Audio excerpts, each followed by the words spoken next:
As we approach the time that many families get together and connect, those who are missing relatives are just desperate for answers during this holiday season. The Justice Coalition in Jacksonville is bringing two family members of missing local women together as they continue to hope for their safe return. Alex Osiris spoke with the mother of Brittany Palmer and sister of Janae Wiley today. And Alex joins us live on the South Bank. And they want to maintain hope, but this is hard, Alex. It really is, Jeannie, and those families want information, but more importantly, they want their loved ones back. And even though it's been several months, they're not giving up hope just yet. Brittany have always called me. It's never been a day that she have never called me. But it's been almost 90 days since Vatria Mobley last heard from her daughter, Brittany Palmer, the 23-year-old last seen in the Newtown area in August.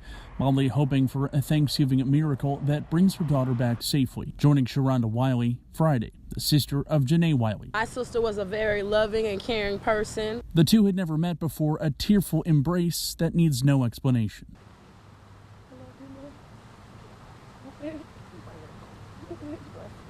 Her life mattered. People cared about them. Janae Wiley also missing from Northwest Jacksonville. Her sister says it was 26th and Moncrief where Janae was last seen. Both women had previously been seen in the area of a gas station on Gulf Air Boulevard before they went missing. Mobley and Wiley determined to get information about their missing loved ones. I'm not going to stop.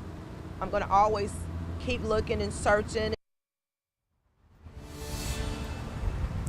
If you have any information about those two missing women or any other missing person that we report on nightly, please contact police.